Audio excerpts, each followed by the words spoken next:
और उसके बाद हमें लास्ट में दिखाया गया था कि जो जियान है उसके ऊपर कोई अटैक कर देता है। अब हम आगे देखेंगे कि अब जियान के साथ क्या हुआ।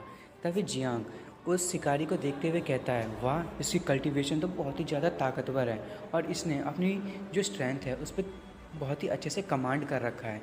तभी वो कहता है कि क्या तुम ही फिंग जाए से हो। तभी वो जो शिकारी है वो कहता है, वाह बच्चे, तुम्हारी आंखें तो बहुत ही ज़्यादा तेज़ है।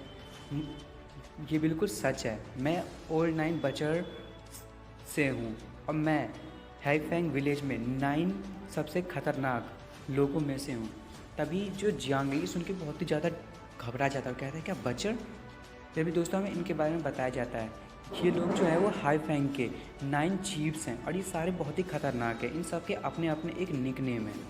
ठीक है, आपको समझ में आ ही गया होगा। अब मुझे लगता है ट्रेल की ज़रूरत है। चलो अब देखते हैं फाइट स्टार्ट होती है। तभी जियांग जो है वो कहता है कि मैंने इसके बारे में सुन रखा है।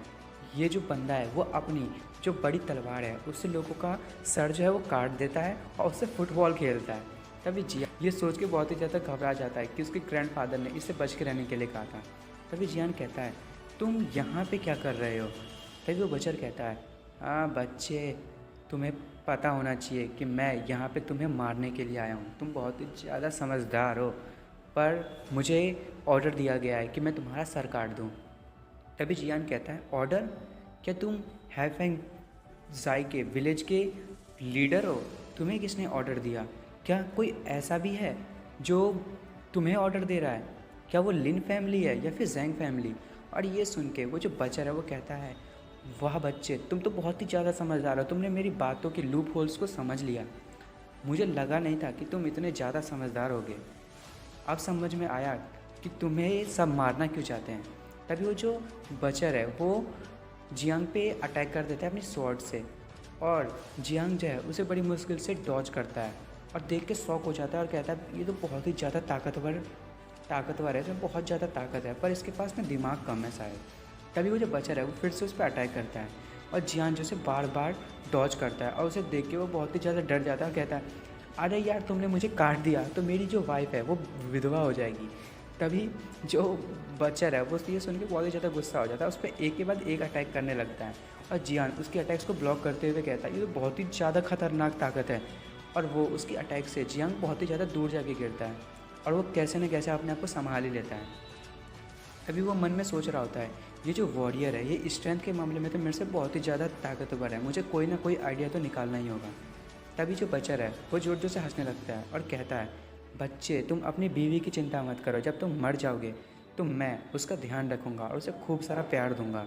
और ये सुन के जियांग तो बहुत ही ज़्यादा गुस्सा हो जाता है और बचर पे एक के बाद एक अटैक करना शुरू कर देता है। और बचर कहता है कि वाह, मैंने सोचा नहीं था कि तुम जैसा एक कमज़ोर आदमी भी मुझ पे अटैक करेगा। तभी जियांग फिर भी ये सब सुन के भी एक के बाद एक अटैक कर रहा होता है, क्योंकि उसे तो बहुत ज़्यादा गुस्सा आ गया होता है मिस रूसी के बारे में ये सब सुन के। तभी जियांग उस पर अटैक करते ही अचानक से भागने लगता है और तभी बचर कहता है, क्या तुम मुझसे भागना चाहते हो? और वो पीछे से अपनी एरोज से उस पर अटैक करने लगता है, पर जो जियांग है उसे कैसे न कैसे करके डॉज कर ही लेता है और वो उस पर एक के बाद एक अटैक करने लगता है। तभी जो जियांग है वो कहता है, अरे तुम मेरा पीछा क्यों कर रहे हो, मेरे जैसे कमज़ोर आदमी के पीछे क्यों लगे हुए हो? तभी बचर कहता है, बच्चे, तुम वहाँ कहाँ जा रहे हो? तुम्हें पता है ना, यदि तुम अंदर गए तो तुम मर जाओगे। और वो मन में सोच रहा होता है, क्या ये बच्चा सच में फॉरेस्ट के अंदर जाने की सोच रहा है? और वो कहता है कि मैं तुम्हें मार दूंगा, चिंता मत करो। तभी जियांग जो है वो मन में सोच रहा होता है, ये जो बचर है ये मुझे भागने नहीं देना चाहता माउंटेन्स के अंदर में, ये मुझे मार कर ही रहेगा लगता है। तभी जियांग कहता है, ठीक है, फिर देखते हैं, इसका इलाज करना पड़ेगा। बचर कहता है कि बच्चे, तुम सच में अंदर जा रहे हो? जियान अंदर जाते हुए कह रहा होता है कि मुझे इससे बचने का कोई ना कोई तरीका निकालना पड़ेगा, इससे बचने का कोई ना कोई पॉसिबिलिटी तो होगी और वो पॉसिबिलिटी सिर्फ मुझे यही लग रही है कि मैं फॉरेस्ट के अंदर चला जाऊँ। तभी जियांग जो है वो पेड़ पर से कूदते हुए नीचे आ जाता है और बचर उसको देख के कहता है, बच्चे, लगता है तुम वहाँ पे अंदर जाने से डर गए। तो जियांग कहता है, तुम बेवकूफ़ हो गया, मुझे अंदर जाने से क्यों डर रहेगा, मेरे पास अपना एक अलग का हथियार है। तभी बचर उस पर हमला करने लगता है और जियांग अपने हाथ में ऐसा लगता है जैसे उसने एक पावर बॉल बनाया होता है और ज़ोर से कहता है 100,000 वोल्ट और उसको उसकी तरफ फेंक देता है। तो जो बचर है वो देख के कहता है क्या ये एक हिडन वेपन है। तभी वो गौर से उसे देखता है तो वो एक छोटा सा पंछी का बच्चा होता है। ये देख के वो भी शौक हो जाता है, कहता है क्या ये तो एक झूठ है, मैंने सोचा था ये तो एक हिडन वेपन है, ये तो एक छोटा सा पंछी का बच्चा है, वो भी थंडरबर्ड का। वो तो शुक्र है कि इसकी मम्मी यहाँ नहीं है। और जैसे ही वो बच्चा उसके पास पहुँचता है कि उस पक्षी के मतलब जो बर्ड है उसकी जो मम्मी है वो अचानक से उसके सामने जाती है। वो बहुत ही ज़्यादा गुस्से में होती है कि उसके बच्चे को किसने तंग किया। तभी बचर कहता है कि मैंने तुम्हारे बच्चे को नहीं मारा, ये बंदा जो है वो उसने मारा है। तभी जो बचर है वो उसकी तरफ देखता है तो देखता है अरे जियांग तो गायब है। तभी जो वो थंडरबर्ड है वो बहुत ही ज़्यादा गुस्सा हो जाती है और अपने थंडर का इस्तेमाल करते हुए बचर पे अटैक कर देती है। जियांग भागते हुए कह रहा होता है कि बचर यदि तुम इस थंडरबर्ड के हाथ से मर गए तब तो ठीक है, नहीं तो अगली बार मैं तुम्हें बताऊंगा कि मुझसे पंगा लेने का क्या नुकसान है। तभी पीछे से एक जो बीस्ट है भालू जैसा दिखने वाला वो जियांग के पीछे अटैक कर देता है। जियांग भागते हुए कहता है कि इस जंगल के सारे बीस्ट को क्या मैं ही पसंद हूँ, कोई और पसंद नहीं है क्या। और जियांग उस भालू से भागता हुआ एक गुफा के अंदर में चला जाता है, पर वो जो भालू है उस गुफा के अंदर नहीं जाता है। जियांग भी ये देख के कह रहा होता है कि इतना खतरनाक भालू इस गुफा के अंदर में आने से डर रहा है, मुझे लगता है इसके अंदर कुछ तो गड़बड़ है। और तभी वो कुछ महसूस करता है, कहता है ये बहुत ही ज़्यादा ताकतवर है और बहुत ही ज़्यादा शांत है, यहाँ पे बहुत ज़्यादा ही डार्क एनर्जी है। और जियान सोच रहा होता है वैसे भी बाहर में वो भालू खड़ा है, इससे अच्छा मैं यहाँ पे अपनी शॉट की प्रैक्टिस कर लेता हूँ और अपने आप को स्ट्रांग बनाता हूँ। तभी वो अपनी एक के बाद एक शॉट टेक्निक को प्रैक्टिस करने लगता है और कहता है कि वैसे तो इसकी एक लिमिट है, पर यदि मैंने इसे 9th और 10th लेवल पे पहुंचा दिया तो मैं बहुत ही ज़्यादा ताकतवर हो जाऊंगा और ये किसी भी चीज़ को एक ही स्ट्राइक में काट देगी। और जियान ये सोच के एक के बाद एक स्ट्राइक लगा रहा होता है, तभी अचानक से वो एक पत्थर पे स्ट्राइक लगाता है और उसके जो पत्थर है वो बीच से कट जाता है। ये चीज़ देख के जियान बहुत ही ज़्यादा शॉक हो जाता है और कहता है वाह ये तो बहुत ही ज़्यादा ताकतवर है। और वो मन में सोच रहा होता है कि मेरी जो ये शॉट टेक्निक है ये तभी ज़्यादा ताकतवर होती है जब मेरे पास बहुत ज़्यादा डार्क पावर होगी। मुझे लगता है कि यहाँ पे अचानक से बहुत ज़्यादा डार्क फोर्स बढ़ गई है। तभी हमें दिखाया जाता है एक बहुत सी खतरनाक आंखों और जियांग के सामने एक बहुत ही बड़ा ड्रैगन निकलता है पानी के अंदर से। और जियान ये देख के बहुत ही ज़्यादा शॉक हो जाता है और कहता है ड्रैगन, क्या यहाँ पे एक ड्रैगन भी है।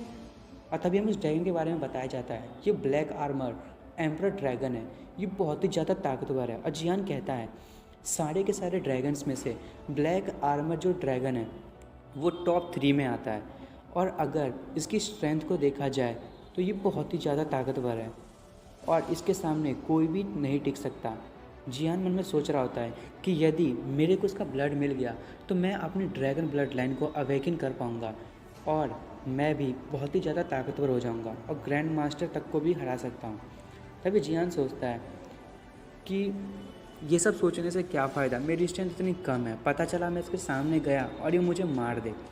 इसके सामने तो वूहू रैंक का यदि कोई बहुत ही खतरनाक मास्टर भी आ जाए तब भी वो इससे नहीं हरा पाए। चलो छोड़ो, अभी मेरे लिए मेरी ज़िंदगी ज़्यादा इम्पोर्टेंट है, इसकी जो ब्लड है उसे मैं बाद में ले लूँगा। मुझे लगता है कि जो इस गुफा के बाहर में जो भालू था वो चला गया होगा, मैं बाहर ही चला जाता हूँ।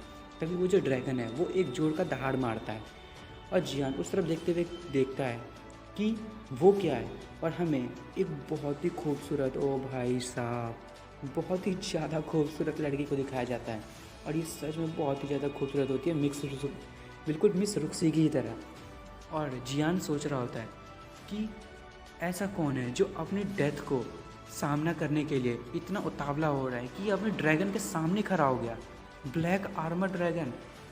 यदि मुझे इसका ब्लड मिल जाए इन दोनों की लड़ाई से तो मुझे लगता है इससे मुझे बेनिफिट होगा।